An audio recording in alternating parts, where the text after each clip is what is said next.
jaaraama Seex Ahmed Tijaan yooyu yëpp mu waajal ko waaw yonent bi loolu cëram la tabarkalla tabarkalla ah fexe ba tawraat ak injil ak furqaan mu boole leen benn tudde ko kitaab bi dalikal kitaab la rayba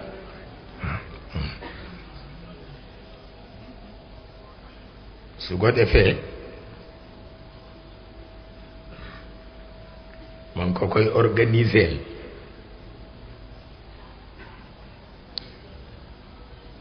man koy organiser kitaab bi téere bi def ko ñaari secteur bi lépp luy ibadat rek def na ko ci dénk ko Qur'an pour mu gérer ko benn xeetu jaamu yàlla bu des amul yépp mu dajale leen def ko benn secteur dénk ko Qur'an pour mu gérer ko bu ko defee jaamu yàlla yépp nga fa ak jikko ya mu war a àndal diggante jaam bi ak boroomam ak diggante jaam bi ak moroomam jikko ya ko war a lal yépp lal na ko waaw environnement yam it defar nañu ko mu dénk ko Qur'an pour mu gérer ko benn côté bi tafakkuraat yépp a ngi ci ak ni mu invité doomu aadama ni ko kaay nu ànd man yàlla ak yow nga découvrir les mystères de l'univers waaw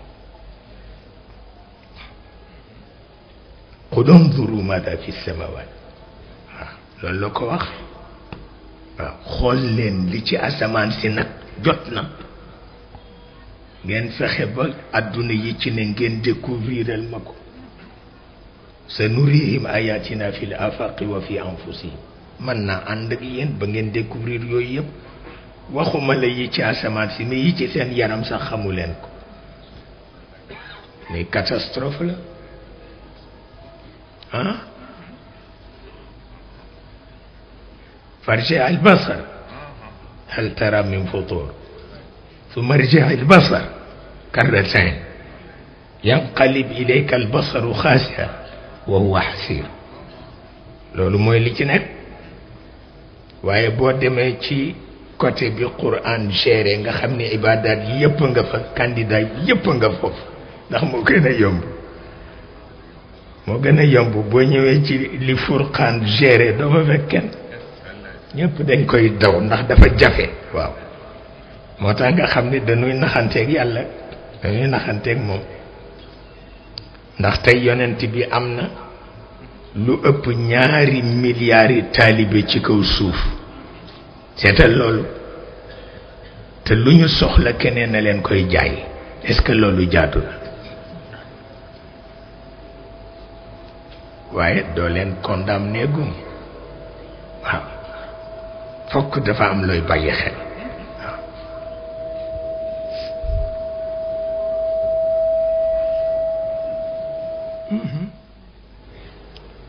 ndax côté Furqaan dafa metti nangami junni philosophe ngi la fay xaar pour weddi sa téere weddi sa yonent nangami junni savant yaa nga fa di la xaar pour weddi sa téere weddi sa yonent nangami junni borom alal nga fa di la xaar pour weddi sa téere weddi sa yonent looloo tax jullit yi di ko daw mi ngi mel ni kon li gën a yomb la ñu yéene yàlla jël sa satala jàpp julli fii ngàbb kurus tocc boobu daal benn risque nekku ci moo gën nuy dem fële waaye fekk na fële bu ñëwul yëf yi manqué moom kay noflaay jeex na nag waaw boo xasee ni man rekk taalibe yonent bi la ñaari secteur yëpp tàllal la loxo waaye benn bi moom doo ko jox loxo bële daal ndax dafa gën a yomb sa jaada rek ci suuf ak sa kurus kooku dafa yomb waaye bii nga xam ni nangami junni borom kàttan ñu ngi la fay xaar pour won la ni sa téere baaxul sa yonent baaxul boobu doo ci sawar waaye itam du tax nun nu condamné la waaw ndax itam